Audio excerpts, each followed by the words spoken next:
I remember. What is up?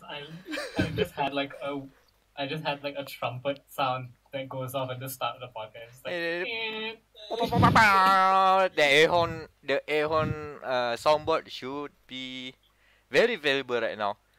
But hey, we're live, and ladies and gentlemen, welcome to dia.log, the Gamer Matters podcast. This is our first ever podcast recorded to bring you all the latest news and maybe some ramblings. As you can hear, we don't have a video feed. If you are watching the video feed for some reason, you only have one big logo over there. It's okay. Put it somewhere else.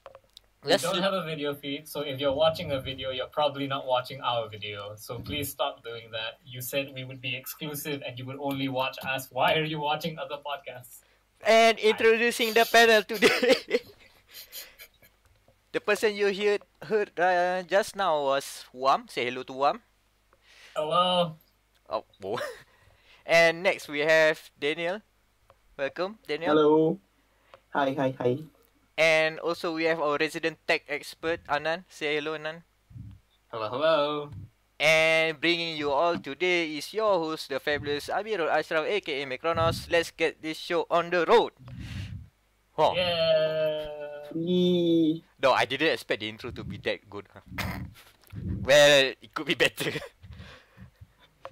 Yeah, that's work. There are no better intros on the internet. You couldn't make a better intro if you tried. So, on that note, let's start off with a recap on one of our feature written reviews that is already up in gamermatters.com, which is the highly popular and very well talked about Monster Hunter World. Yeah, that's right. Monster Hunter World is the first game from the very popular franchise to actually grace on current generation consoles, and whoop-de-doo, they are doing great, selling 7.5 million copies. Right, 7.5. Yep, it's the best-selling Capcom game of all time, apparently. Ah.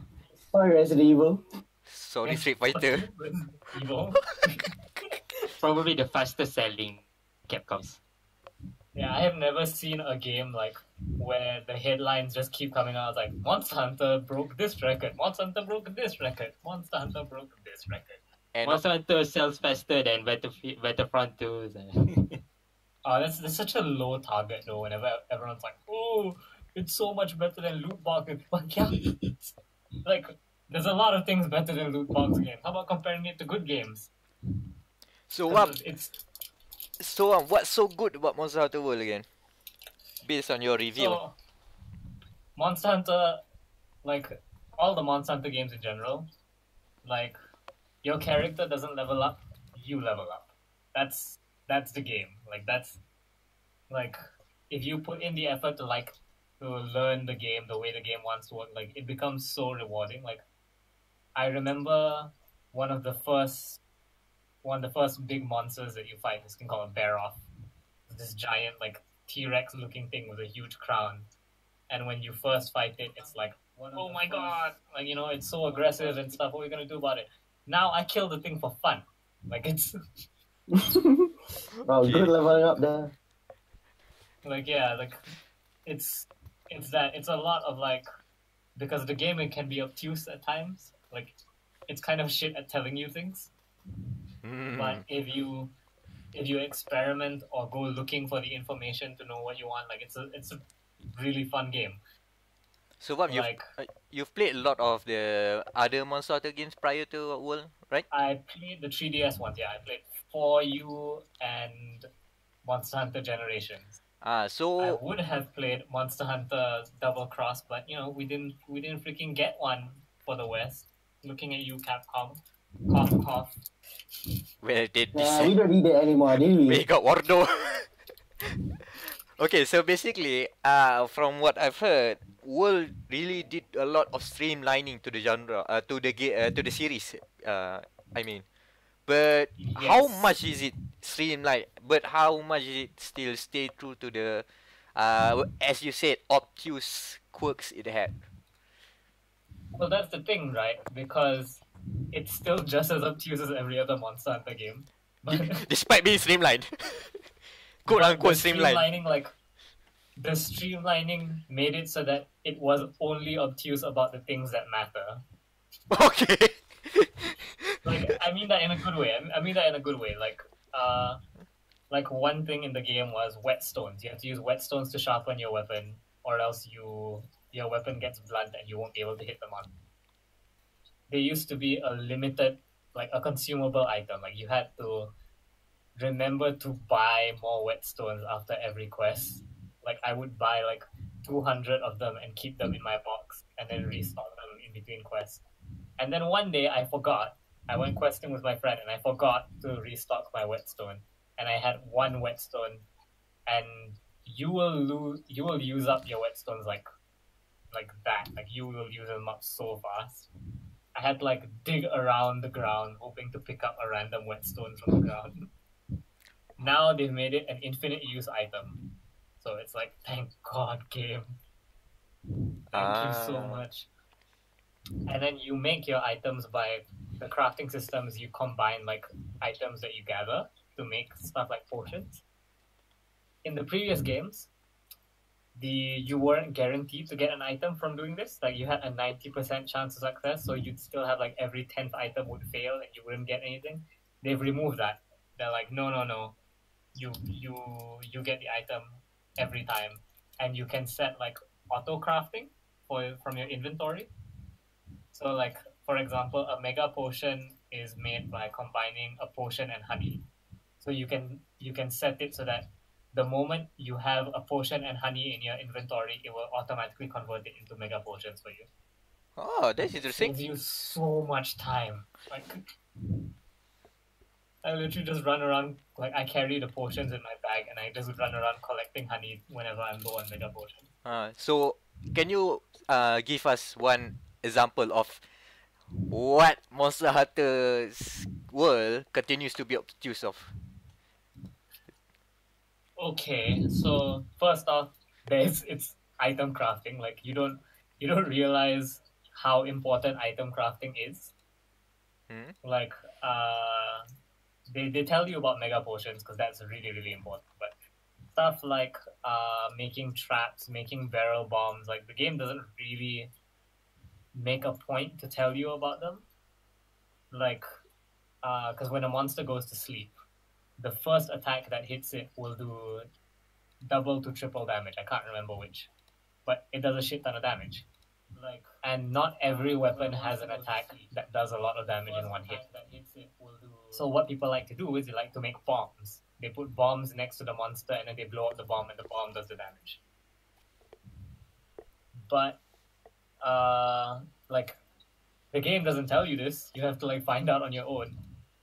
And if you buy the large barrel bomb, that's still not the best bomb in the game, because you can collect mushrooms and combine them to make mega barrel bomb, which are amazing and do a shit ton of damage.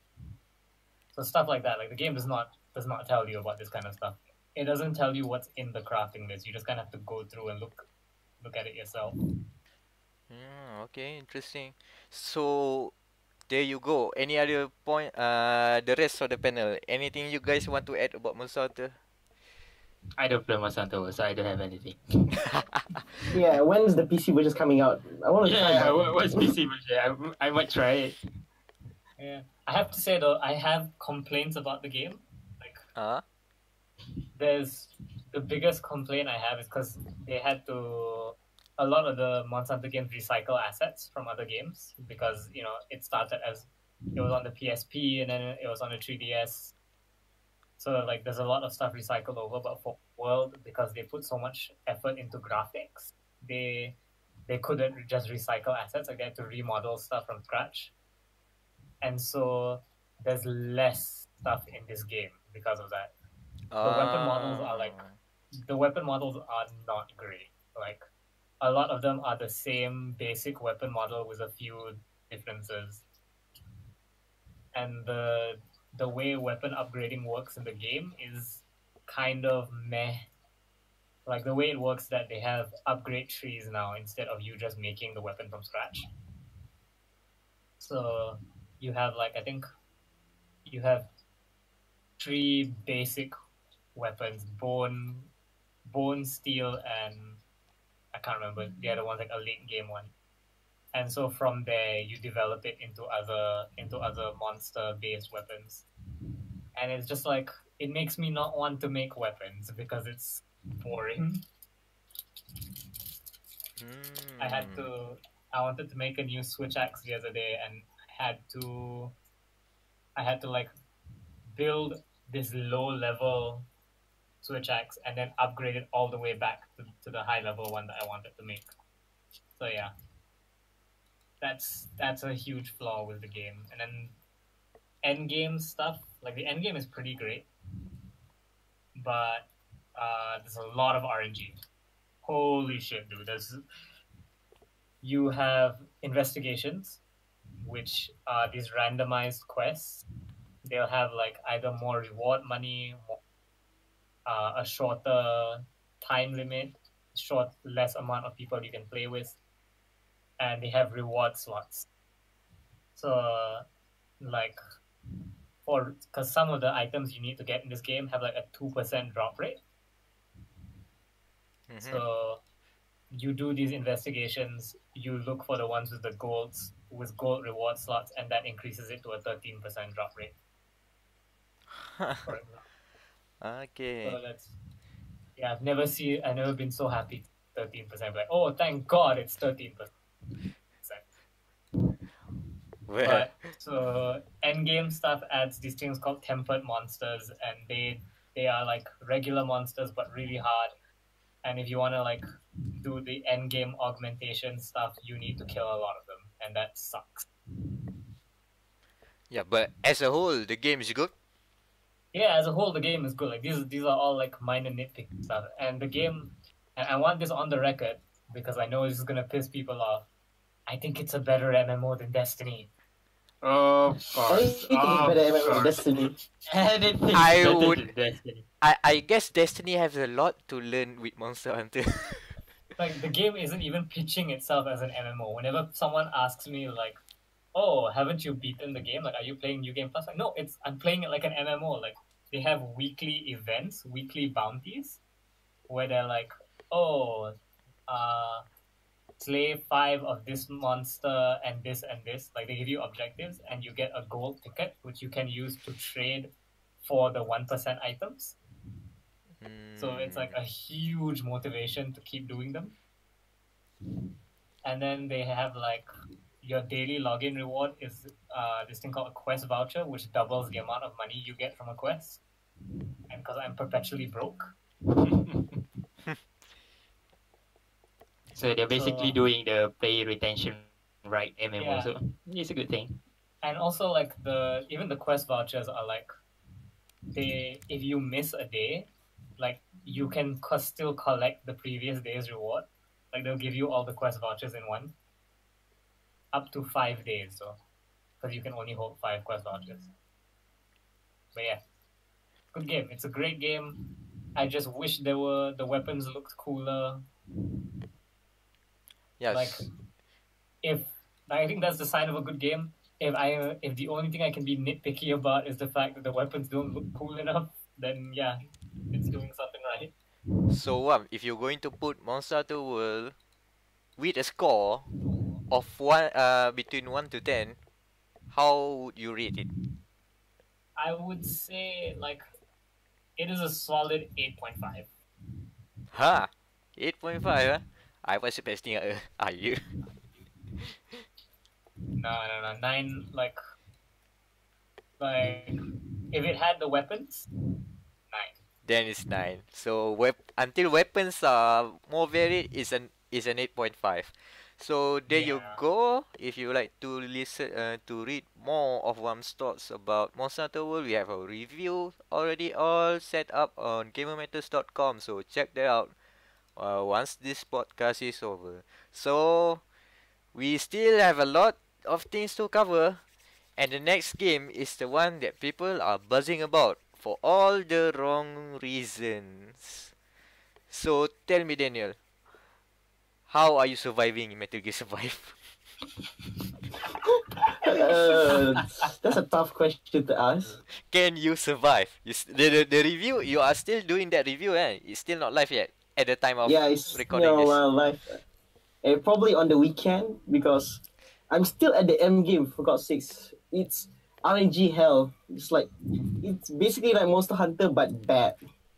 Okay. okay. So let's set up the stage. So basically, what is Metal Gear Survive? Is So it a Metal Gear Gear? Survive. Alright, so Metal Gear Survive. Remember that in Peace Walker there was two missions that was in collaboration with Monster Hunter? Yeah, basically that, but even worse. Okay. Oh, did you play when Capcom when Konami forgot to turn on the server? Yeah, I did. It took me like kept kicking me out for like half an hour now. So yeah, thanks Konami. Have you bought a new save slot yet? Like we need changes when you add a new Hell save no. slot. $10 for safe slot. Nah, hell no, I'm not buying that. Okay. So again, what's the Survive again? So you said about Peace Walker. Yeah, it's basically it's like I said, it's basically Monster Hunter, but instead of monsters, you're just fighting zombies. Like there are different types of zombies, but they call them wanderers. Wanderers. Oh boy. Original. Yeah, very original, such The wow. Wandering But Dead. so the gist of the story is that you're a former base recruit that was handpicked by some guy in a corp, because it's not Cypher as in the Metal Gear Solid 5 storyline. This is basically not Cypher, and they hire you to, and they basically reanimate you to help them out in this other world dimension. Okay. So you basically going to another world, another dimension. Yeah, there's a storyline about it, but it's actually spoilerish. But I think No nobody one cares cares. anymore. So yeah, it's actually this is the world in the future. Nanomachines has ruined it all. Yep, that's your sequel to Metal Gear Rising, everyone. Great. Huh. So tell me, how about there's a lot of things going on with Survive. One of them is the odd survival mechanics in the game. You have to eat and drink to keep on quote unquote survive. How's it doing? Yeah, that's true. I like to think of Metal Gear Survive as Konami trying to mishmash everything from their Peace Walker, Metal Gear Solid 5, and even for the drinks and hunger system for Metal Gear Solid 3, but even worse. Because unlike in Metal Gear Solid 3 where the hunger gradually go down, this goes down right. I've counted. It's like actually around 50 minutes and you'll go hungry. Okay. Yeah, it's like 15 real time minutes. You'll go hungry and thirsty. Oh, but does it bother the flow of gameplay, or is it really adds up? The mechanic is actually beneficial to the experience. No, it's really it's cumbersome. Very hard in the start, but at the end game, like I am, since you can craft like food items on your base, or as they call it, the mother base. Wait, it's called the mother base. Ha. Yeah, That's because wink. because the base behind there is a literal mother base. So yeah. Okay. Uh, so but here's the thing. Because what we hear a lot about Metal Gear Survive is that it's a lot of mixed opinions. Some of them actually like it, despite people hating it, and some people are just hating it just We call those because people it's Konami employees. just because they are Konami and they remembered what Konami did to the former director of Metal Gear Solid, Hideo Kojima. We all Yeah, remember even that. their staff remember that. You know, I'm not sure that you've seen the pictures of the MGKIA image. No, what is The, that? there has been an image circling that in the beginning of the game you'll see like this list of people that have died in the mother base attack, and then it spells out KJP FORVER. So basically, Kojima Production Forever. Oh. So basically, it's a screw you to Konami from the developers as well.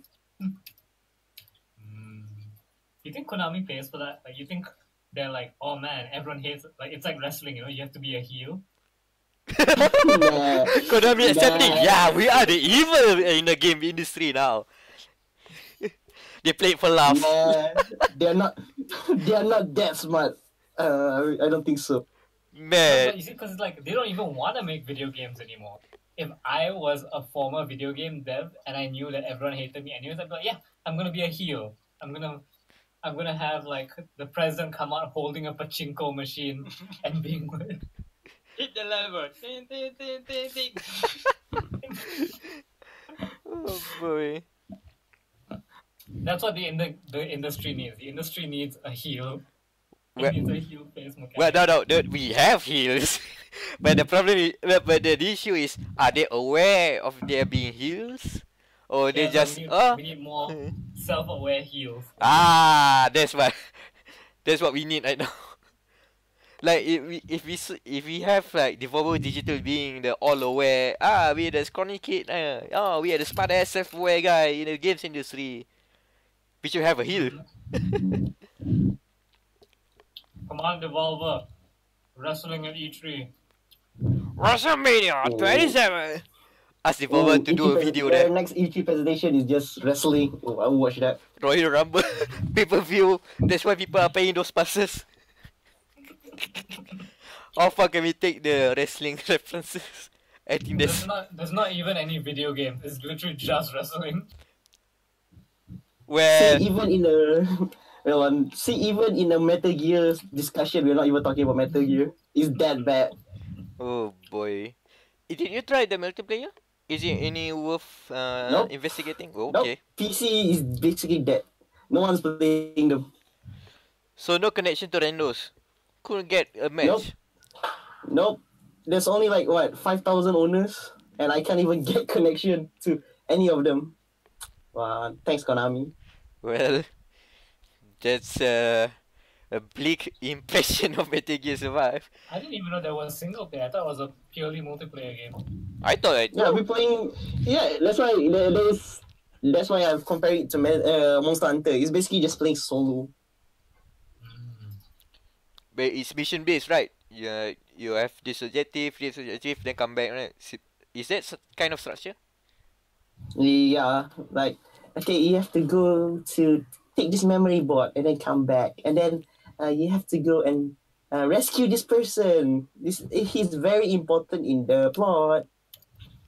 Okay. Yeah, that's the thing because the issue is around Metal Gear Survive is it's the outreach around it. It's not because the game is bad. Everyone knows the game is at least mediocre to say the least. But then the whole thing or the whole shebang about it is because A, Konami made a game, B, it's a cash in, and C, it's reuse a lot of Metal Gear Solid 5 assets when they should be putting it to finish the game in the first place. But Are still, there Yeah. Are there actually any Metal Gears in the game?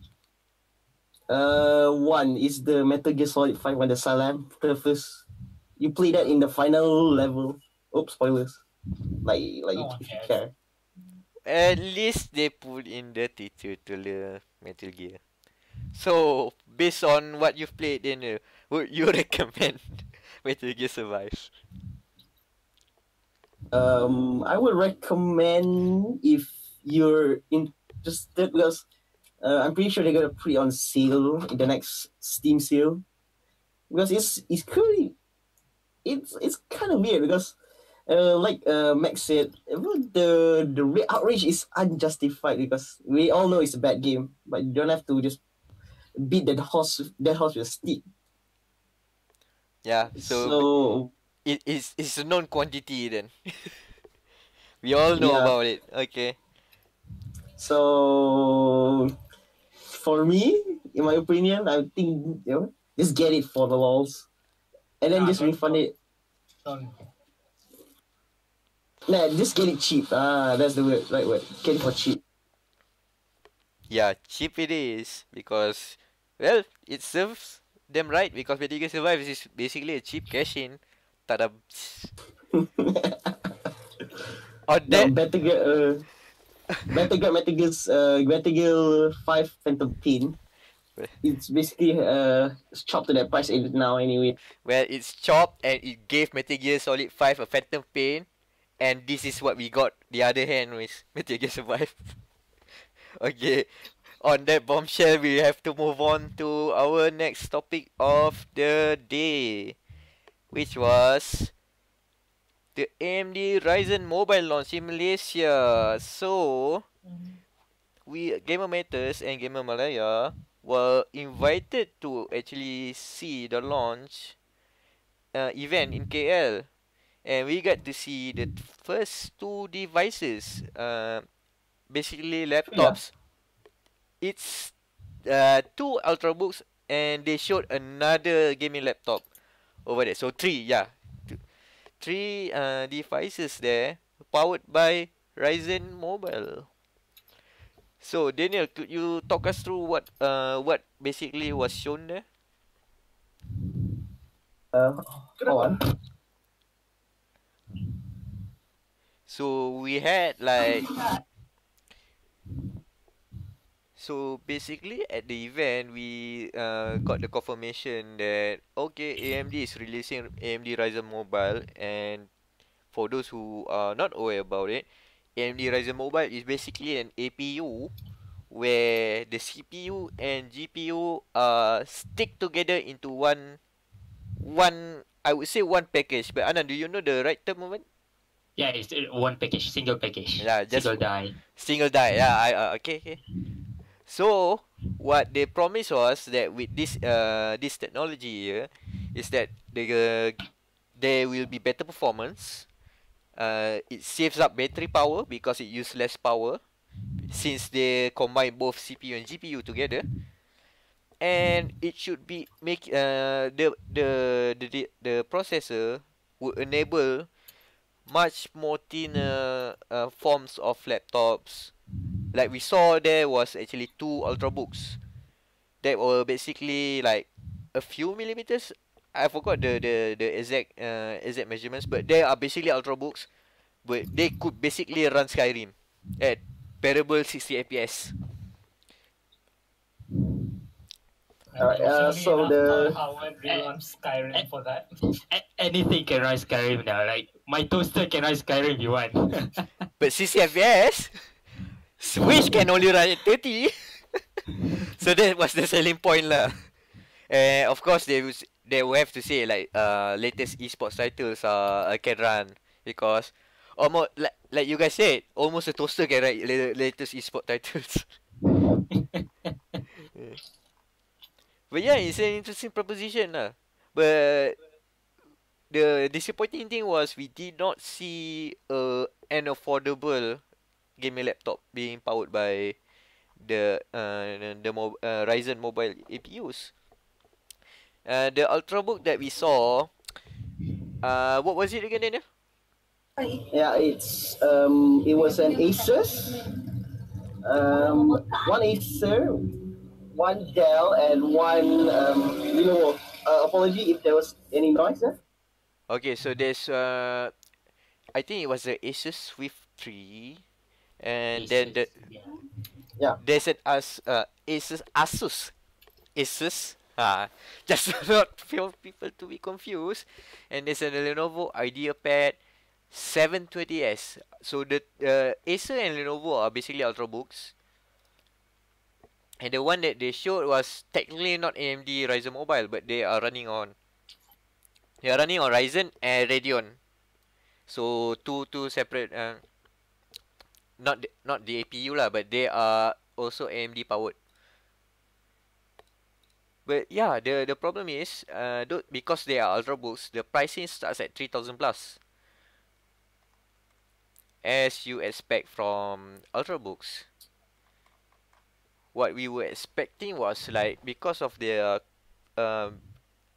idea of combining the two together and having it being a bit more a bit less pricier, I would have expected like, oh, we have a budget gaming laptop for students for around 2,000 plus.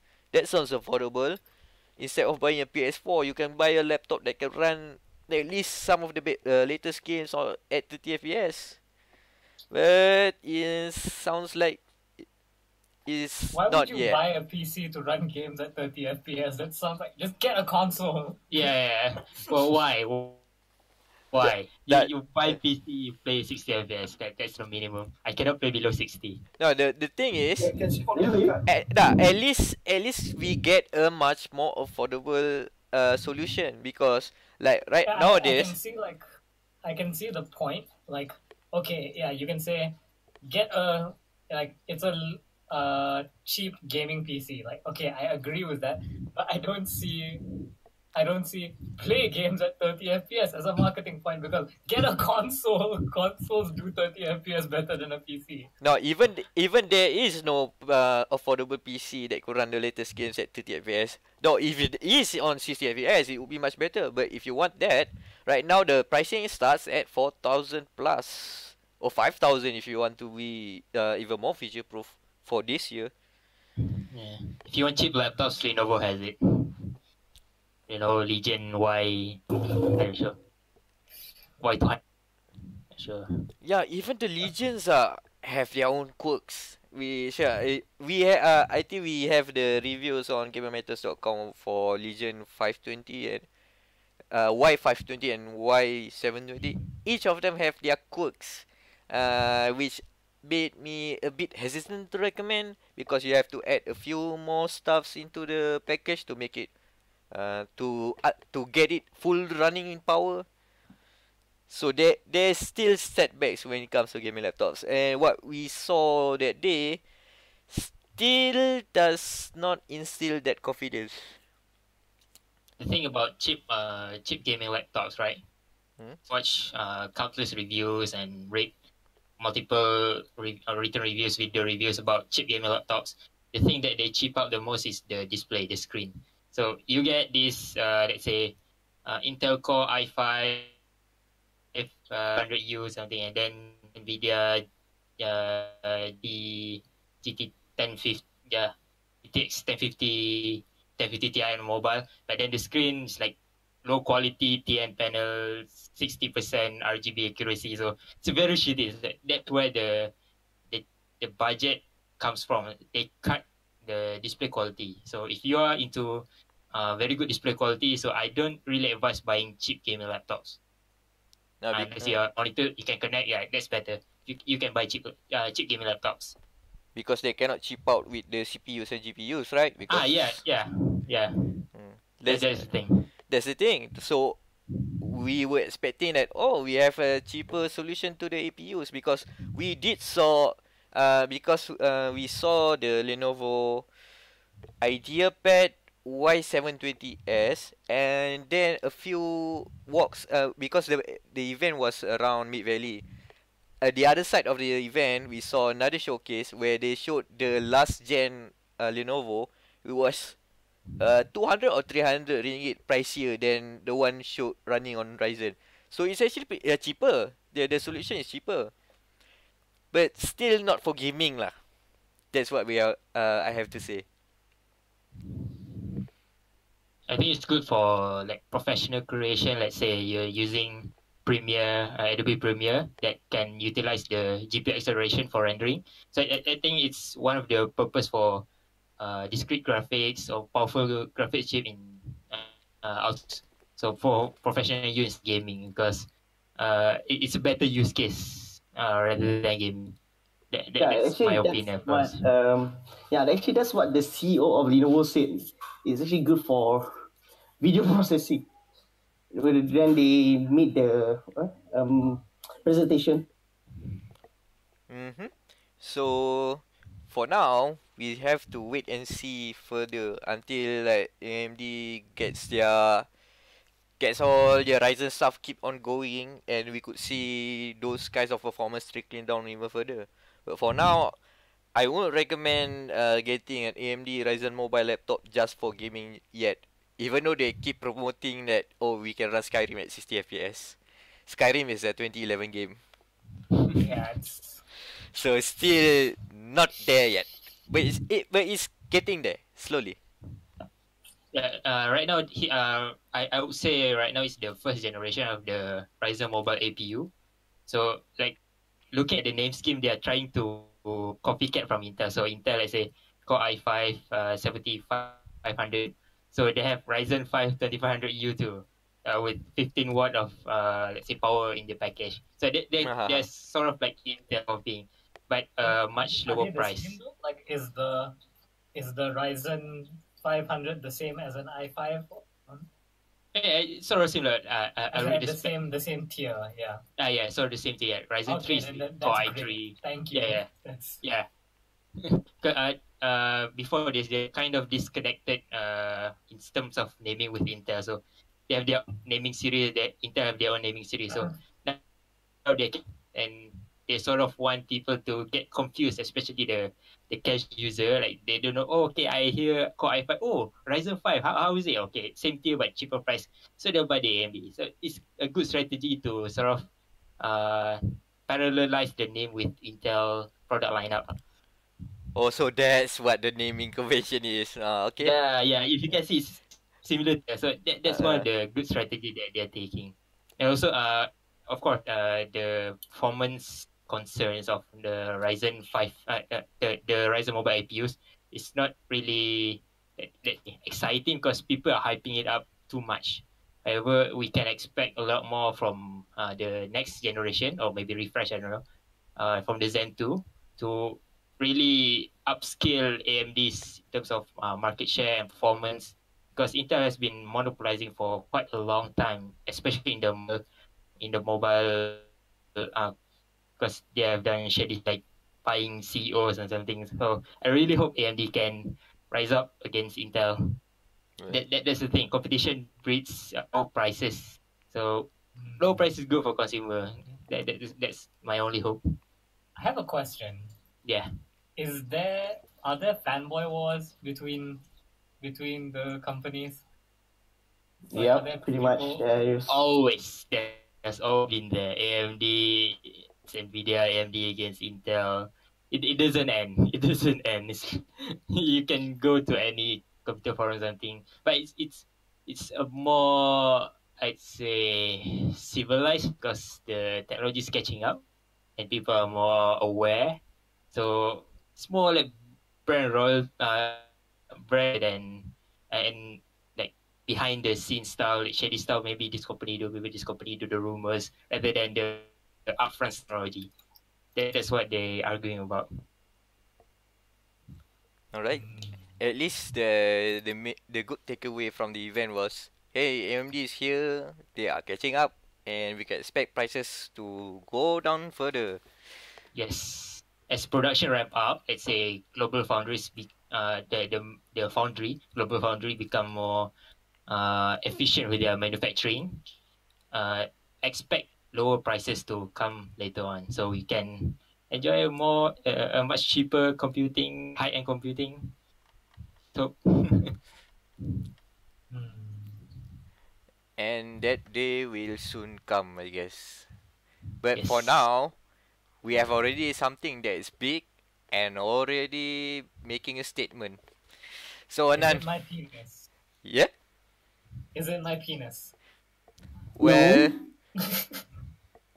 wait, are you saying that you has already made a statement? Yes, it Throughout the- has. It had to testify in court last week, and so No, what is it? What is it? Okay, so we're not talking about that. At least for now. Unless it's getting bigger. But now let's talk about Overwatch League. So you're saying you've been watching it for a few while now? Yeah, the Overwatch League started on I think early January and it's been let's say every week from the early January until now. There's been I think 1 or 2 weeks of break between stages. The Overwatch League is divided into okay the first season will start from January until June I believe. Okay, and within the stages, uh, between within the season they'll have stages like stage 1, stage 2, stage 3, stage 4. Then they go off. They go on to the playoffs. And then the grand finals. Then there's some all stars show matches something. So right now we are at stage 2. It's of the Overwatch League with the leading team. New Excelsior, the leading team. They have won 12 matches and only lose to right now. So if you like the one who root for the team right now, you root for New Excelsior. I'm a Soul Dynasty man and London Nah, Spitfire, so LA variant for me. I live my. Berlin, right? Uh, Yeah. Okay. What so should I say? Okay. but it's interesting though because okay, in case people haven't picked up, we are talking esports now. So if you Yeah, are esports. Yeah. if you are not an esports fan or don't care about esports, you can tune up for a few minutes. Yeah. Nice. Skip, or if you're listening to this now, you can skip. Holy shit, guys! Now, Before we continue esports talk, like I wanna rally all the people who are not as big a fan of esports like me. Like there's this weird thing, like whenever people try to relate with me, they're always like, "Oh, like yeah, I bet you like esports, right?" I'm like, "No, I freaking hate esports." And you wanna know why? Because it's sports. I didn't like sports when it was people chasing a ball. And I definitely don't like sports when it's Overwatch because at the end of the day, it's still sports. It's like, oh, what's this team doing? Like, I have straight up unfollowed people from Twitter because of esports. Like, God, boy. okay, continue. But it's the same about Overwatch League now because this is one of the first esports that tries so hard to emulate traditional sports. They even got the big wigs from traditional sports to invest into the teams, and the teams, the franchises that got the slots into the Overwatch League are reported to pay up to 20 million No, USD no, no. At least 20 million. I think it's the fixed at price of least. yeah, $20 million. And there are say confirmed rumors that for the next upcoming seasons, the buying cost will increase at least 35 million at least. So like 45 million, 60 million US dollars to buy a slot for Overwatch. So it's getting big now. And the concurrent viewers right now, like in the first the first stream of Overwatch League, they reached around 400,000 concurrent viewer. Now it's stabilized around 150, 120,000, Wasn't which is there like sorry. no wasn't there like some kind of thing like you could get like in-game rewards for that or something like Yeah. that? Okay. Start of stage 2, you can already get in-game drops stuff. However, Malaysia are included in the random drop. Oh, very bad. Only a few countries. Like okay. How does it? Okay, let me start from pre-Overwatch League. For those who are uninitiated. Okay, so when Overwatch start as a game, people are already seeing it as an esport. So they held LANs like scrims, tournaments and stuff. So some of them held tournaments. Let's say private private sports organizer. They held Overwatch tournaments with custom stuff and streams, and it sort of grows from there.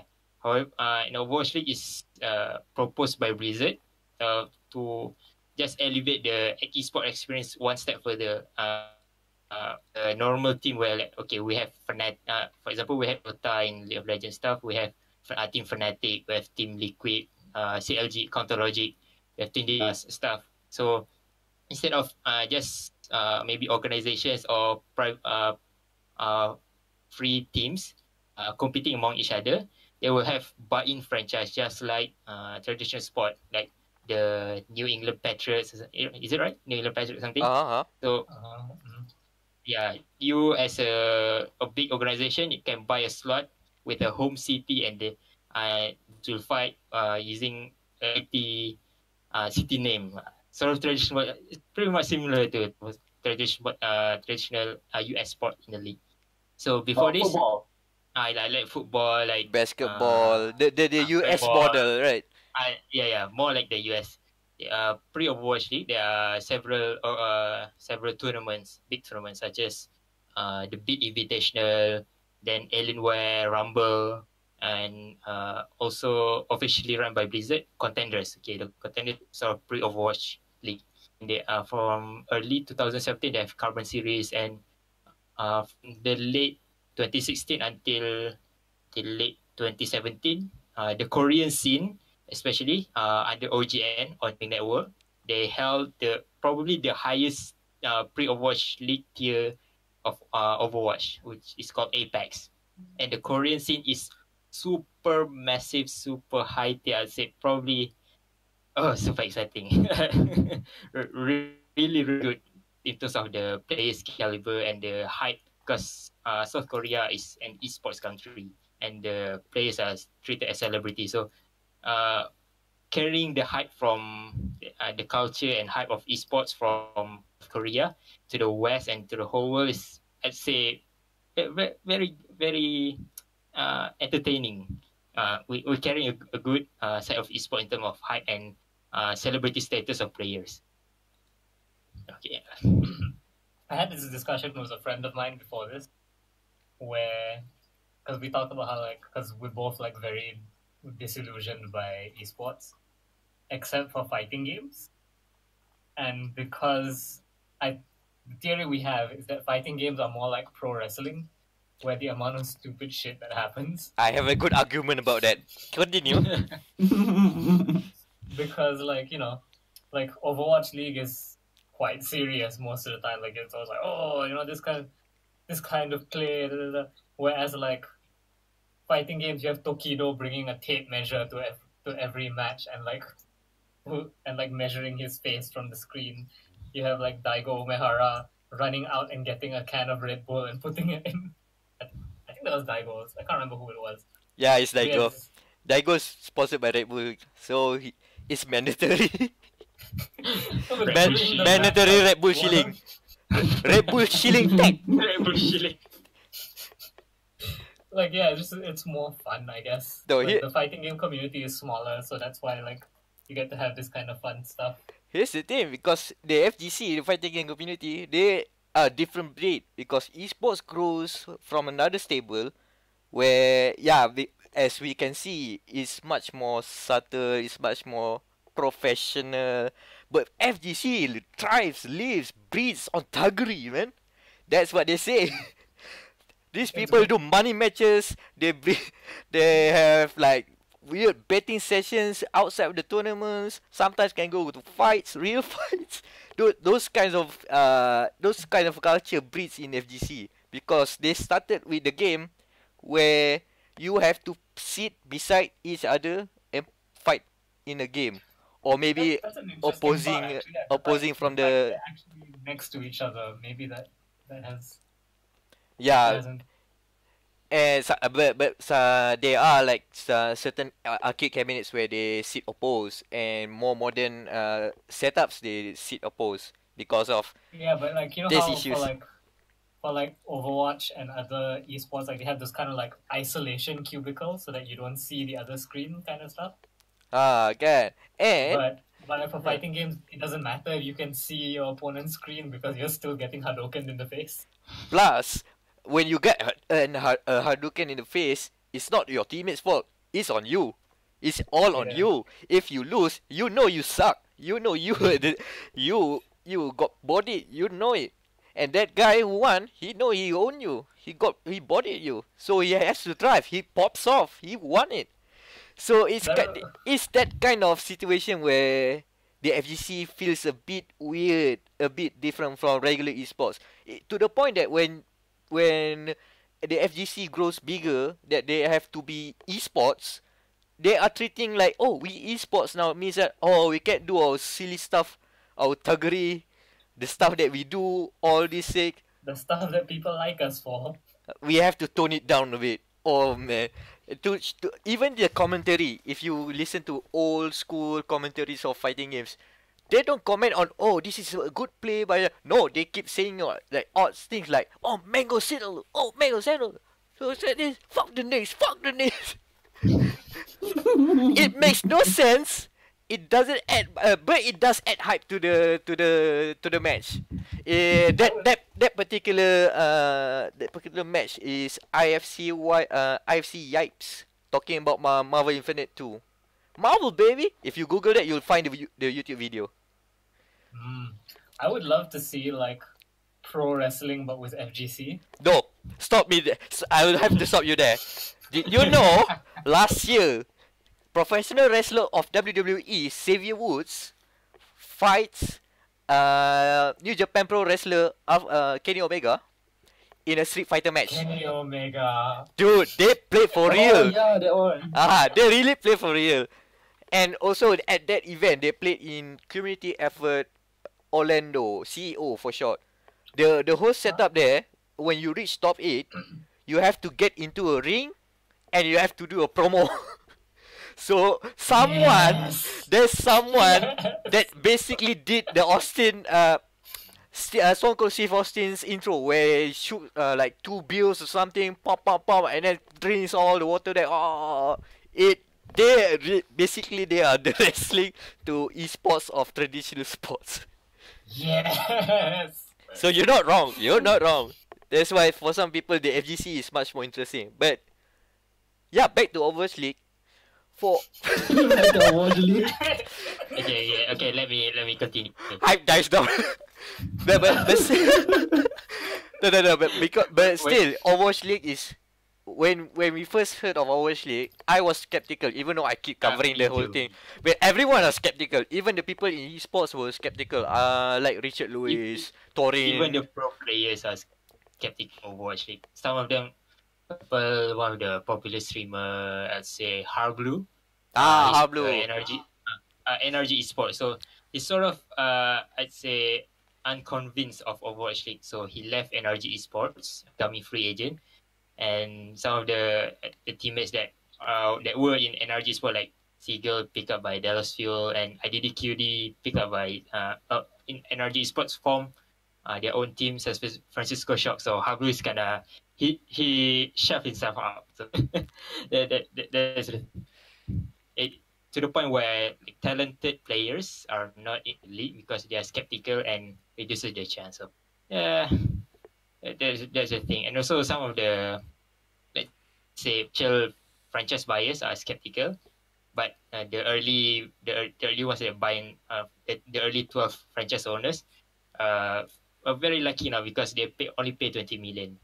So the later one they need to pay 40 million, 50 million, more than double the early cost.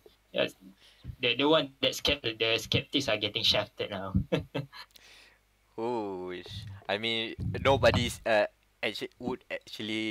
nobody would be a betting man to say Overwatch League is a success as what we saw today, as what we see today.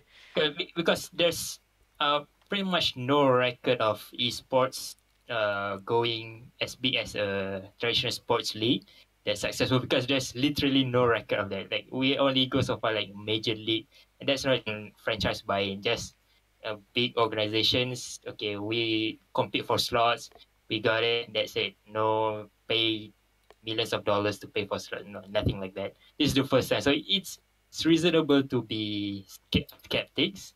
However, the ones who invest early, they're taking the risk and they're getting rewarded now. Okay. So do you expect the few do you expect that Overwatch League will continue this momentum until the end of the season or the next season, perhaps? I'll say from observation, like looking at Reddit, looking at the at watch count trend. It's gonna keep on the momentum until I'd say end of second season. I'm not sure. I'm not sure whether the third season will still have the same momentum. We'll see how the growth of the league itself in terms of let's say the increase in team numbers. From now for we have 12 teams from US, from South, from China. So if we can add more teams with more, let's say, player diversity, with more skill, uh, with more skill, and next time Blizzard add more heroes, more diverse meta, so we can see this obviously growing as an esports rather than keep stagnant. But even now, there's still a lot of skepticism in terms of growth.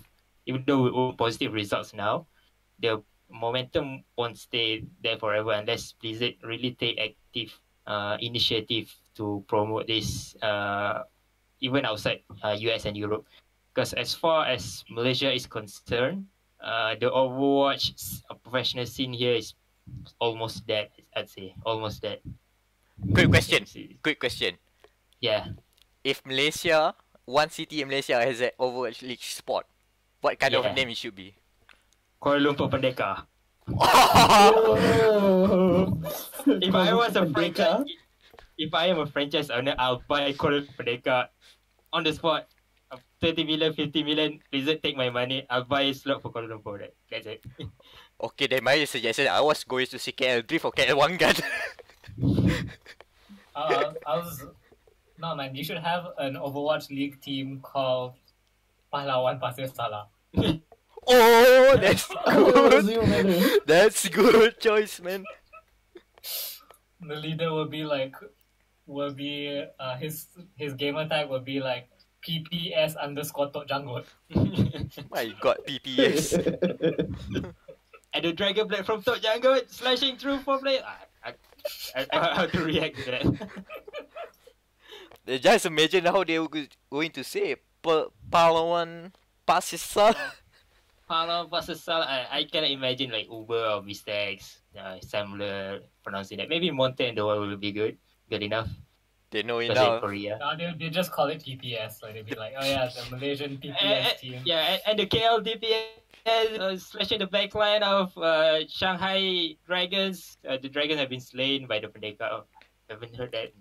Pendeka slaying First dragon. time you heard it. Yeah, I never heard of that.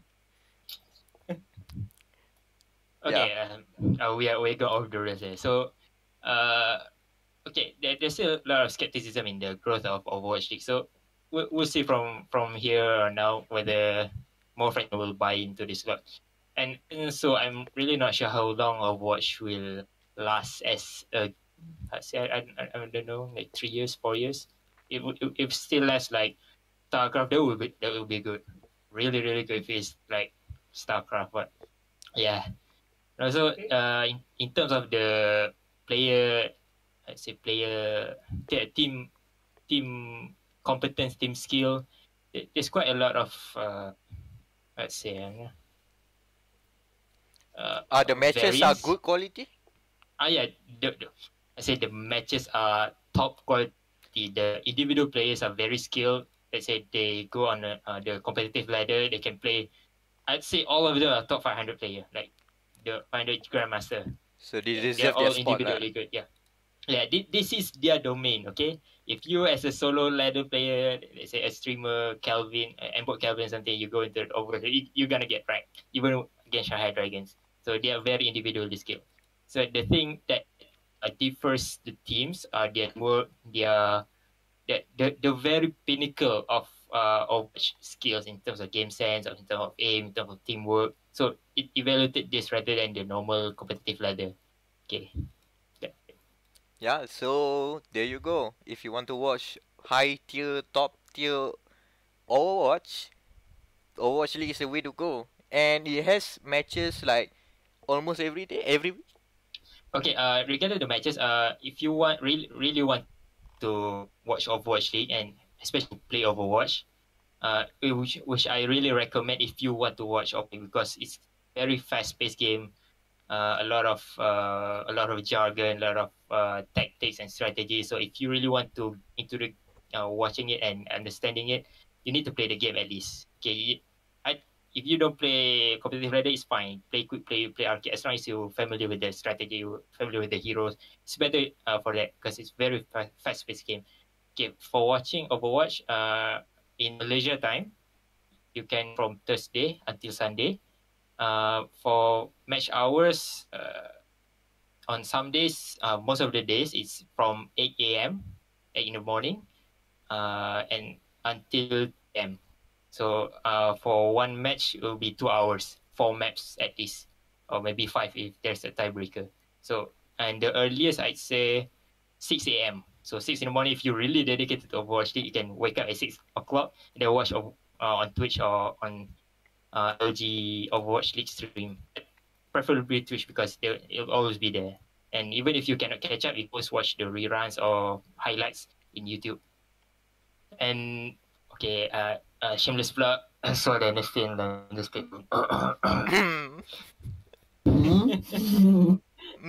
and okay, and also I forgot to pronounce to announce to talk about this, but the currently the probably the worst standing team in Overwatch League, the Shanghai Dragons. Their story behind their poor performance is because their coaching. So poor by coaching. Pretty much everyone in China, every Overwatch player in China really hates the coach because they already know how shady he is in coaching players even before Overwatch League. So now he resigned or being kicked, I don't know, and a standing coach, and also soon a very good coach from another team, Miraculous Youngster, which already disbanded, will come into Shanghai as a proper coach. The very talented players who are being sacrificed for the selfishness of this egregiously bad coach. I don't know. I don't know the adjective to say that. But if you root for Shanghai Dragons, be happy because they have recently signed very good players like Gaguri and also the upcoming excellent coach, Miraculous Youngster coach called Rui. So if you root for Shanghai Dragons, expect them to rise at maybe will beat Florida Mayhem, make FM the worst team in the league. Who knows? Because they are very talented. Go Shanghai Dragons.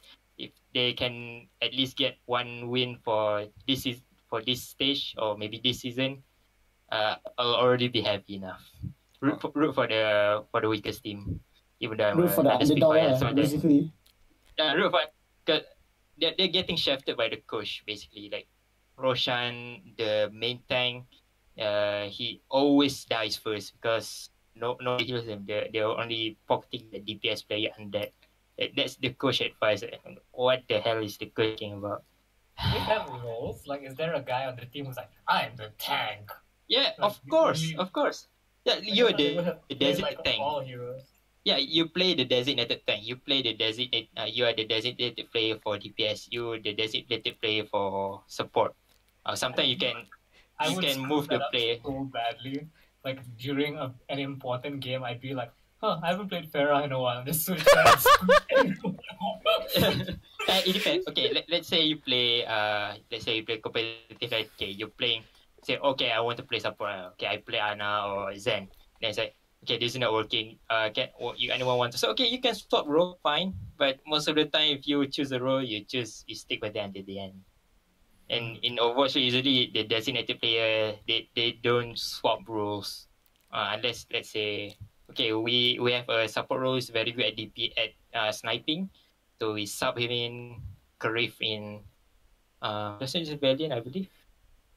Karif, okay, we sub in Karif, the support player as dedicated sniper, as a designated sniper player. So good. So basically like traditional sports lah. Each player has their position to Yeah, play. I had a position to play. Yeah. Okay, Yeah, so awesome lah. pretty much traditional sport, just in esports scene.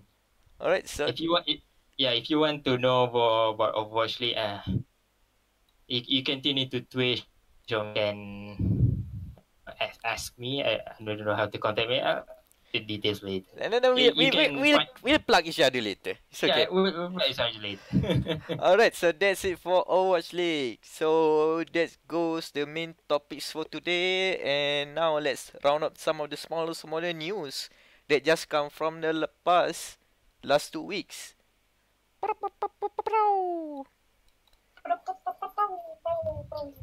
I don't know, we should put the sound effects later on. We'll fix it in edit. No, If- man, that's just the sound effect. That's all the sound effect we need. Agree. Let's do that. Don't expect quality in this. But expect Let's diet. get right into the. And we start with the news with someone please take me to Paradise City where the grass is green and the girls are pretty. Burnout Paradise Remastered has been announced. You know who just got a huge boner hearing that news? Achievement Hunter. Achievement Hunter. Yeah, more achievement. Because Okay. that was their first game, so every year on the anniversary they play Burnout Paradise. So like I am willing to bet all the money that there's going to be some kind of Achievement Hunter Easter egg added into the game for that. Because the Achievement Hunter is like so huge now. Yeah, and the interesting much. note about Burnout Paradise Remaster is this is actually EA's first remastered game. But not its last. But Oh no. the unfortunate news is that EA has been dodging the bullet every time. Oh, when you gonna remaster Mass Effect? Nope, we're going to do new experience. Are you going to remaster? Nope, we're going to make a new Mirror's Edge. Why remaster the old one? And Mirror's Edge Catalyst didn't do so good, but still, they never do remasters until now. So, It's weird. The one thing EA does right is it doesn't cash in on remasters. and now they have to bite that bullet after all these years. They are struggling now, and yeah, but at least they started with a bang. Burnout Paradise is a good game. 10 years, it's been 10 years, but still the game is pretty good, even till today. Huh. I mean, Criterion still exists, right? EA hasn't killed them yet. No, but they are on support status. I mean, not support as it. Oh, okay, it's double meaning then. They're supporting the developers of other games. They do the fight. No, the flight. The what you say? The combat. Star Wars Yeah, TIE Fighter thing. yes, that thing. And basically, they are on support because they don't have new titles until now. They keep on doing support stuff. Mm. Hey, Even the Yeah. Need for Speed that they made, the new Most Wanted, that was yes, an okay game covered in EA rubbish. that was their last game. No, I thought Rivals or Rivals. someone else made Rivals. Someone else made Rivals, but that studio had a lot of the Criterion people move over, but they didn't have the same heart, to say the least. So basically, yeah, EA is struggling. They have to cash in, but I guess the good part of the story is we get a good game at least on PS4, Xbox One. Coming, I guess. yes, I guess, and it's coming also to PC, but at a later date for Origin. Also, now that EA is doing remasters, you just know, like, Mass Effect Remaster is coming, Dragon Age Remaster is coming. The floodgates have been Gotta cash in, opened. man. Gotta cash in. Cash in the microtrans, cash in microtrans. Wasn't there already a Mass Effect Remaster for, like, previously? I could have sworn there was. It was backwards compatibility for Xbox One. I think that's it. So they're porting the old Mass Effect for new Xbox. Yeah, but back compared is basically just a lot of Microsoft doing the engineering work, but not EA. Yeah. And even this remaster, talking about Criterion, it's not handled by Criterion. It's another studio doing the remaster. So, but still, Burnout Paradise is a good game. If you haven't played, go buy it on PS4. It should be like $140 or something. It should be cheaper lah. It's coming out in March 16. It's coming out this month. Oh wow, that's soon. Yeah, it's soon. I like this. Announce a game and release it soon, like if it's a remaster. Yeah, why not? Why tease it a lot? Because Yeah, 'cause when you can no just one's gonna wait very long for a game that's already exists. Like cash in the hype. like Shadow of the Colossus. Shadow of the Colossus, I think, is the maximum amount of time you can have between. And that one, the selling point was that we actually remade a game. So okay, like that's why I can give it like a bit of leeway. Yeah, that's basically a remake, even though they technically it's a bit of a remaster. But we just consider a remake just to be easy. It's they like remodeled everything, Right. like But then they entirely they rebuilt the game from scratch. But it's still a game that already exists. True. Speaking of a game that already exists, there's another release of Final Fantasy 15. Where I mean, why?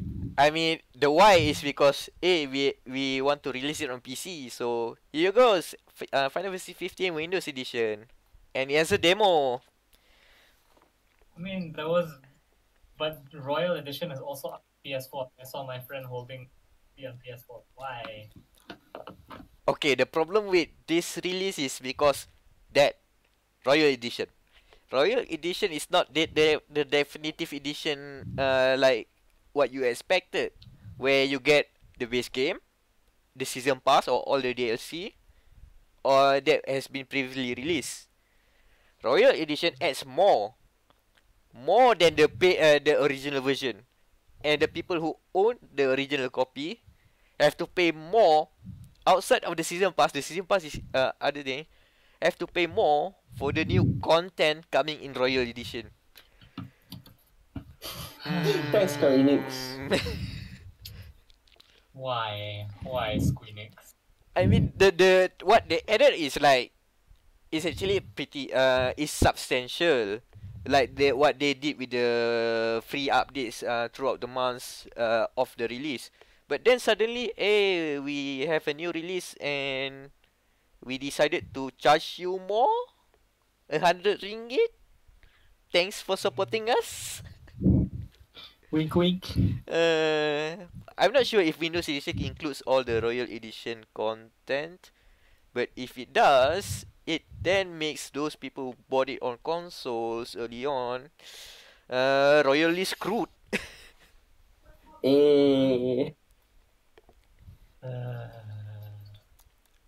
I mean, it's okay if you guys want to release, to re-release, but then you charge people for more content. I feel like Capcom is to blame for why I am so mad about this, because Capcom was so nice about Street Fighter V. Where they were like, Arcade Edition, if you bought Street Fighter V before this, you get Arcade Edition in an update for free. Like, now that a company has done that, like, my tolerance for this has gone way down. Like hey, Capcom, Capcom, who's evil 50% of the time, managed to not fuck this up. So how about anyone else not fuck this up? Yeah, it's a bad decision. I would say it's a bad decision to actually charge it more. I mean, for those who just pick it up, okay, you got a better game than what we played 2 years ago. We say, but what's not? Nah. Okay, we have 2 downers because of re-releases. But how about this? How about a free content update to Assassin's Creed Origins? But instead of fighting or killing people, you get to learn about the history of ancient Egypt. I don't know who they're marketing that to, because like anyone who wants to learn about Egyptian history isn't gonna want to learn it from Assassin's Creed, because Assassin's Creed is fucking dumb. But no, like, but the interesting part is what we are talking about is actually the Assassin's Creed Origins Discovery Tour, which basically gives you a sandbox of ancient Egypt, the whole map, but instead of just doing the game, you're doing a virtual tour and learn around all the historical stuff included in the game, and maybe some of the parts where they have to change because of something. They at least they are very honest about that. But yeah, it's more appealing to, from what I see, it's more appealing to for schools that want to use this game as a teaching tool. But people would just play Assassin's Creed Origins rather, right? Yeah, I feel eh, like I don't know, because like I feel it's easier to do this like just in the form of like data log pickup. Be like, this is the history of it. Because like if you give me a controller and be like, yeah, you're in Egypt. You know what I'm gonna do? I'm gonna stab someone. That's the first thing I'm gonna do because that's what Assassin's Creed is good at. But yeah, I appreciate the thought because they have all these assets and they did all their research. They did so well that in fact they put in a feature in the pyramids that was only confirmed to be real by academic scientists after the game's release. Wow. So So, they did their homework lah, and they bet so on a theory that has yet to be true at that time. But they put it anyway because it's cool, or I don't know. But they did put it there, and now just and then the announcement of the discovery was made, and hey, it's there in Assassin's Creed Origins. Hey, look at this. okay. Let me tell like the real news. So basically, the archaeologists, we call it scientists, the archaeologists and the historian already proposed that a secret chamber will lies in this pyramid in this location. So when it's really confirmed, Ubisoft added the chamber. Is it pre added or added after? No, no, they Resurrected added the game before after. no no, they added the secret chamber before the discovery of the scientists. They haven't confirmed it yet. They already Oh added. yeah. Okay, so basically it's taking these archaeologists say they may be over here. So we put it there and then it's confirmed. Okay. We added a feature as a news in Assassin's Origins. People are this game reflect history. We can put a visual on there. Okay. Put it. That's it. Basically, they got lucky lah. Yeah, they got lucky, really lucky. But The marketing office will be like, yay, we put it as a marketing material. and it pays off. And when you see like, okay, we want to do just a virtual tour around the place that we have done research a lot, I think it has a lot of credence. Yeah. And researching ancient Egypt, taking the research. There's a lot of research of ancient Egypt, and you put it in the game, and I think it's a good move by Ubisoft to put the discovery tour because like we put all these things. If you really want to enjoy it without the gameplay perspective, you're free to go. Instead of reading books, you can play the game. It's a good move by Ubisoft, even though it doesn't. I don't know. Will it make sense or not? I don't know. Yeah, marketing guy. Is it iconic? Yeah, it's Ubisoft iconic. Take. Buy this iconic pyramid hat. That's Ubisoft iconic. Speaking of iconic characters, oh no, we're speaking about just iconic, right? Okay. We are going to talk about an iconic character, and no, this is not ironically iconic. This character deserve it. We are talking about Geralt from the Witcher series, and apparently there's Geralt of rumors. Rivia. Bathtub. Bathtub. Apparently, the Geralt. man in the bathtub will make a cameos in a certain game sometime this year. So this was confirmed. This is actually a confirmation. But the rumor said that the game is Soul Calibur 6. So any thoughts? I play neither Witcher nor Soul Calibur. I just hope that they make him look like a Soul Calibur character, so they give him a giant pair of tits, and they. Yeah. And, But, they, yeah. But yeah, no, I guess Soul Calibur loves their crossovers. They had like Ezio, right? And They had Yoda. Ezio In and Yoda and I Link remember. and Master Chef Spawn and Spawn, and Heihachi and and Link. Heihachi. I already said Link. So yeah, like yeah, that's. I wouldn't be surprised if Geralt was in it, but I don't know if the same crowd that loves Witcher is the same crowd that loves Soul Calibur. No, but imagine the what happened. No, it it makes sense that Gerald would be fit for Soul Calibur 6, right? But what if instead of Soul Calibur 6, but Namco just put it in Tekken 7? Like Noctis, the guy Oh that yeah, has Noctis a is in Tekken. I forgot about that. the guy that has a sword into a fighting game. Of course, in Tekken there's already the guy with the sword. But still, we expected someone else, but they put in the guy with the sword in Tekken Listen, 7 man, instead of Soul I don't Calibur. even I don't even call it Tekken 7. I just call it Akuma Fighter 7. I mean, crossovers are the big thing nowadays. So I even if it's not Soul Calibur 6, I wouldn't mind seeing Gerald elsewhere. I mean, if they put it in a even more obscure game, that would be a surprise. Skullgirls, man. Gerald and Skullgirls. We need.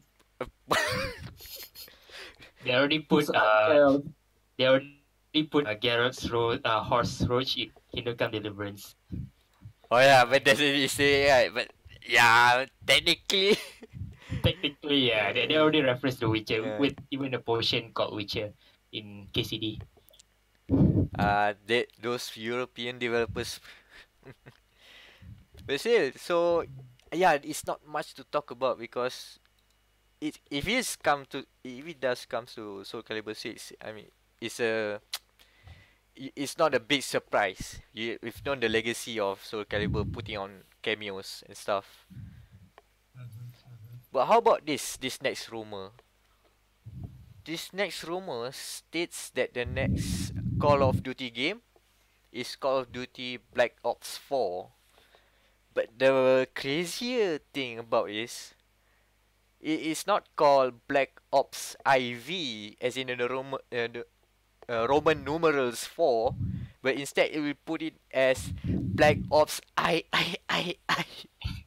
as in an extra I in the Black Ops 3 logo. Oh, ice. Any thoughts about this? Wait, a basketball league, this right? Yeah. Hold on, I'm picking up the name.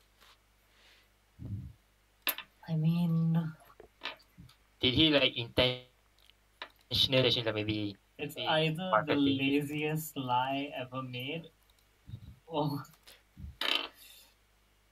or we really need to start rethinking about like what we let the video game industry get away with. No, They I already got away with a lot of things. There's not even like it doesn't even look good as I. Like it could. the NBA star's name is James Harden, and it was tweeted. Oh, James Harden.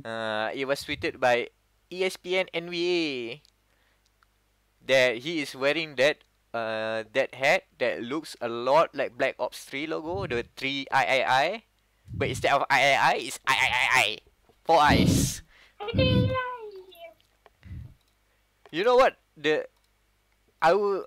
I wish that this is actually just a knockoff, just a knockoff made in China hat that they're Yeah, supposed I'm looking to. at the hat now. Like there's nothing about it that looks like it's actually like that it has to be caught. Like it could be anything. It could be Metro because it looks kind of like a police badge. But there's the problem that Kotaku confirmed. Kotaku. Their sources said it is real, and it just makes even more stupid. Kotaku always digs for even smallest of things. They already To be lost fair, credibility. They have sources unlike us, so that kind of puts them in. Yeah, Yeah, they're in a different league. but still, So if that's true, then it's like It's like all of Ubisoft's effort to teach gamers are pulled down into the drain. Now people would just misspell yeah, I. that's it. The video game like industry needs to have a balance. So when one tries to educate, the other has to bastardize knowledge. Oh boy. They're like, screw you, Ubisoft, for trying to teach people. We're gonna teach people wrong things. I'm trying to see like So the next 3 years, 2 years, when Black Ops 5 comes out, it will be I, and then it's crossover. I looked it up, right? I looked it up. Because It's like the that caveman thing scratching. it might not be I. It might be LIII, which is 53. It's Black Ops 53. Black Ops 2053. It's in the future. It's Oh, confirm. Oh, they don't want to be to be predictable, so they did this. Okay, we'll wait and see. E3 is not that far. 53, man. I swear, if this actually called Black Ops 2053, I am going to lose my mind. Speaking of losing our minds, well, I guess our news, our all our news roundups are a bit downer though, because we end in the worst note that we can think of. Detroit Become Human as a release date. I mean, Yeah. I'm glad it has a release date, just so that like, when like someone you're playing poker with someone and they keep talking about how good their hand is, and finally you're like, okay, like fold. Not fold, whatever it is. Like, yeah, it's like, you show your hand. So it's like now fine. They keep talking about how like Detroit Becoming Human is gonna change everything. It's like, okay, now you have a release date. Prove it. May 25, 2018. So, if you're a fan of Detroit Become Human, good for you. Good show. This would be another amazing role by David Cage. Enjoy the spectacle. And where can I get the weed that you're obviously high on? So, in case you haven't picked it up, all four of us are not hype at all about Detroit Become Human, and not because we didn't play. We just didn't look. We don't like the look of it. We actually play it. Thank you, Sony. So, Thanks. so basically, all four of us were in attendance of PSXC. So PlayStation Experience Southeast Asia, the Yeah. first one outside of the US, and it was held here in Kuala Lumpur, Malaysia. For one day, and hundreds of thousands of people come. We got to play the E3 build of the game. That was the apartment investigation. It was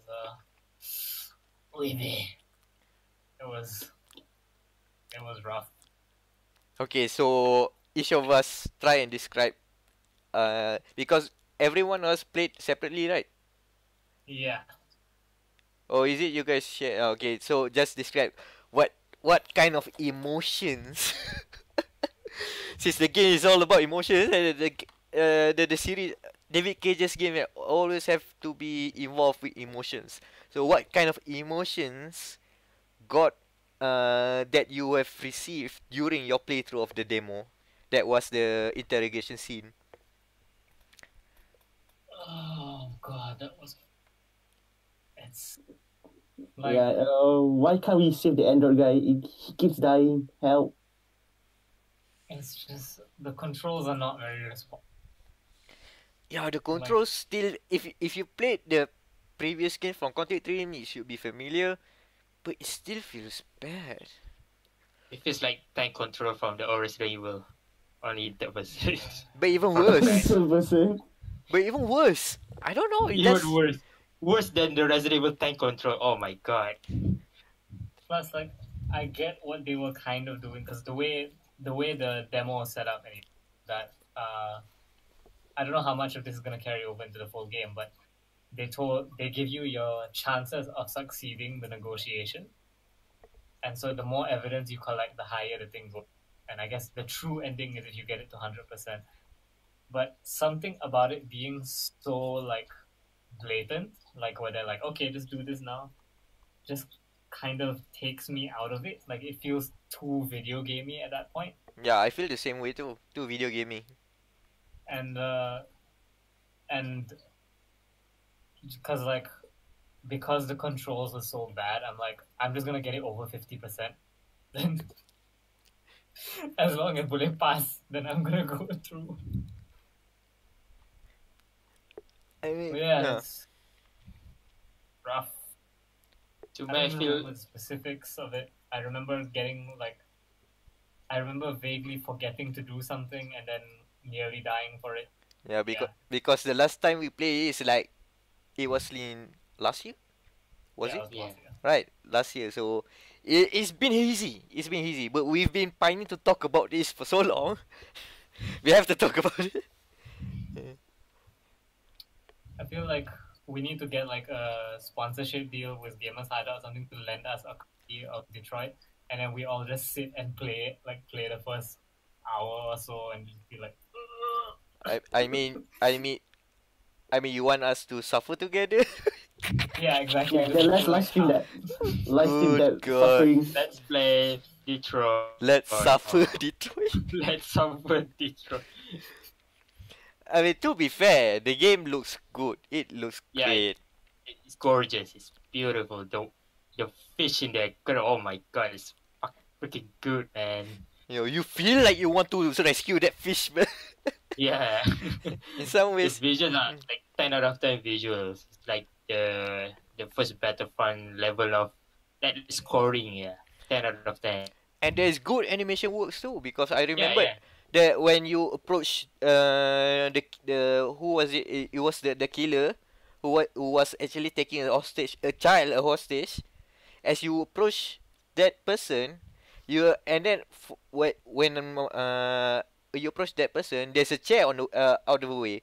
So when I just move forward, suddenly it scooch that chair a bit. Oh, tepi sikit. And then you continues and walking. It's a small touch that looks really good where you just want to watch things happen. Yeah.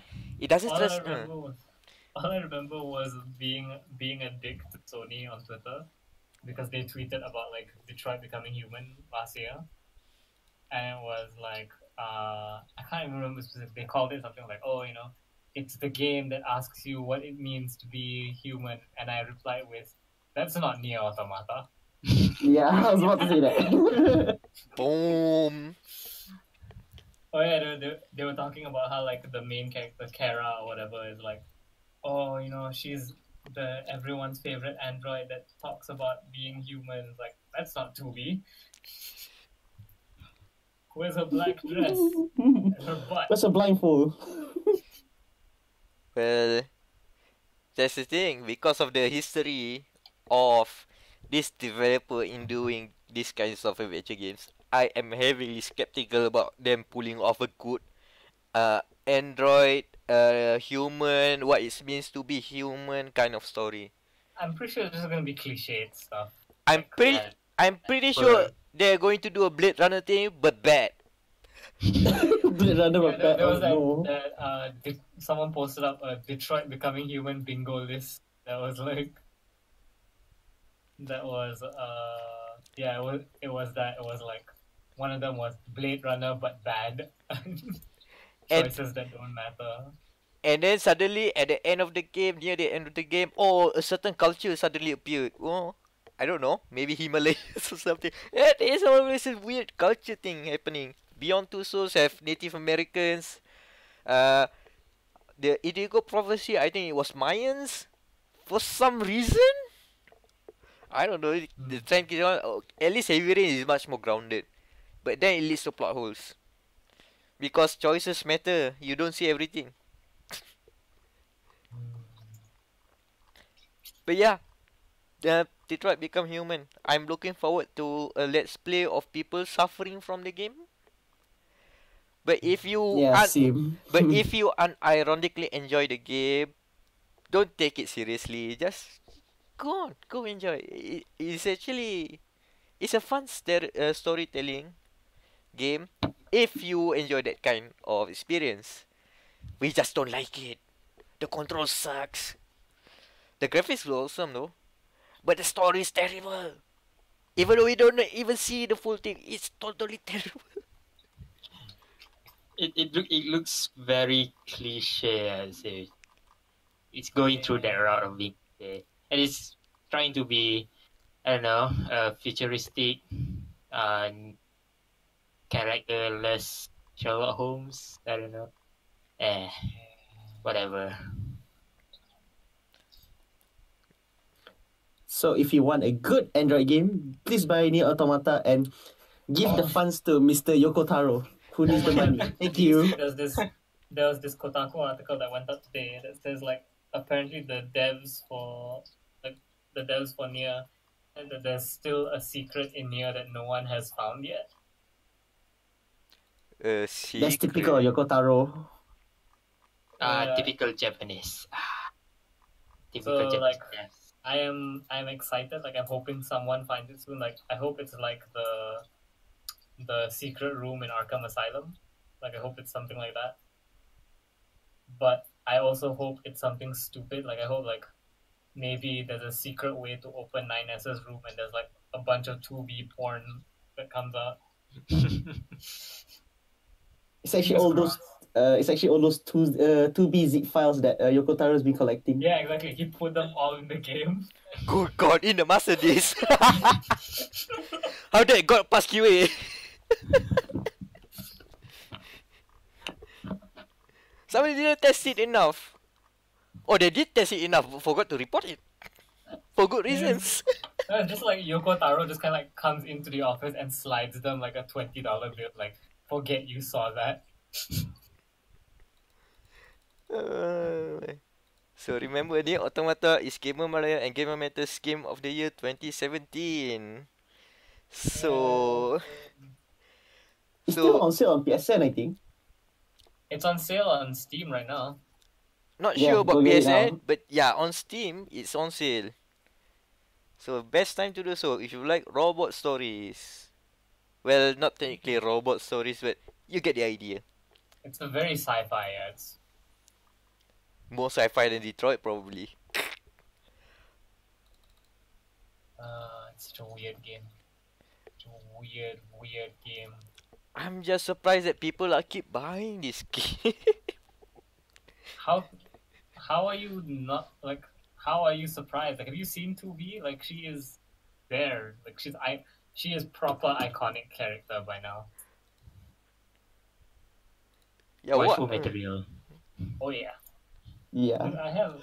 I have like a 2B poster on my wall that I bought from a convention. Okay, at least a poster. I was thinking of the other thing. The body pillow. Oh, if only. Okay, next time buy a Figma of 2V. Oh my Yeah, god, go another level. I legit like, if I wasn't so broke, like I wanted to buy the special edition for Nier so that I could get the 2B statue. Because that's just such a pretty character design.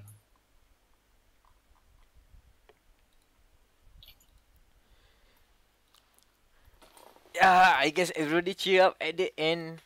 Thank God for Nier Automata. So Yeah. there you go. That's basically it, guys. And Hey. 1 hour 30 minutes around. Yeah. Ooh, not bad. Yeah, we not bad because we are expecting like 2 hours, and then some. So there you go. That's the first episode of dia.log, the Gamer Matters podcast. Sure, it Are we gonna pronounce it dia.log or are we just gonna call it dialogue? I don't know. Because The dia.log dot, sounds- the dot sounds much more different. How about we just call it the dot podcast? Well, it can be shortened to the dot. It's sort of like the dot esports, so I don't know whether it fit with that.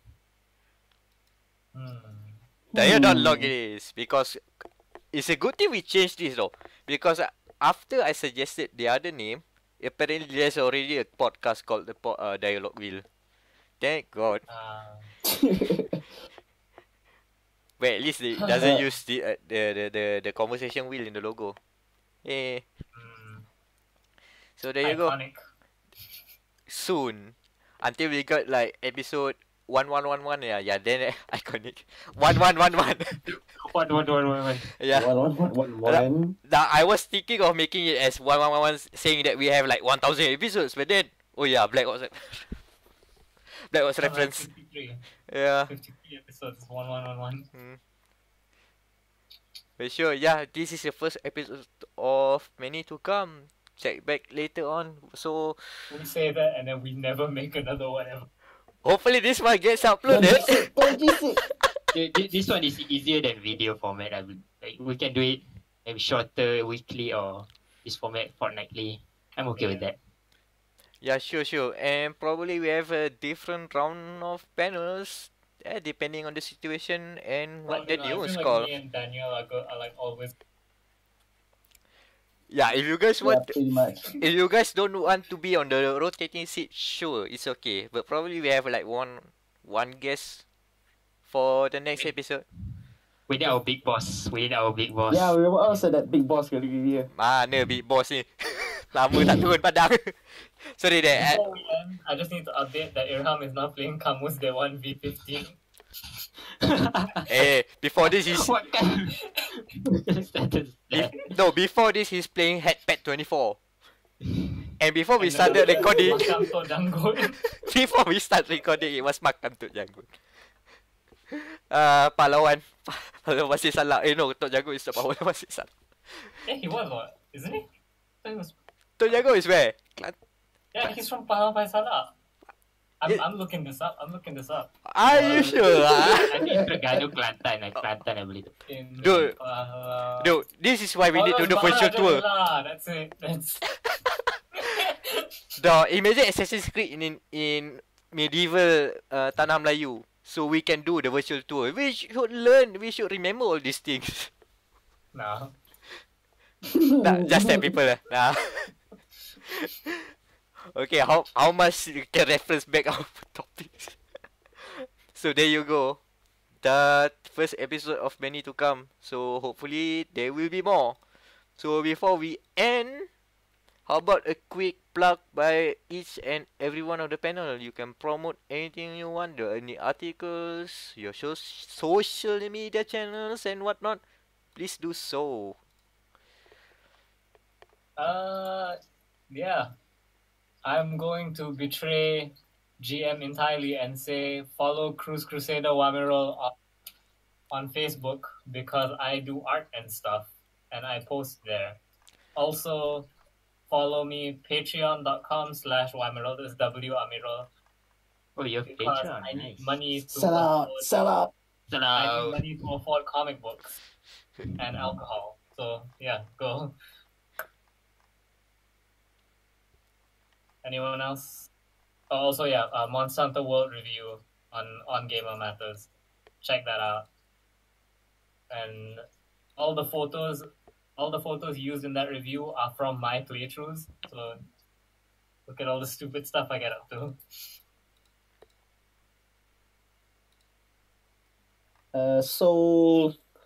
My Twitter account is Flaky, FL4KY. You can follow me for motorsports and anime, whatever you want. And my Metal Gear Survive review will come out this weekend, most probably. Soon. Yes, soon. I'm on Facebook.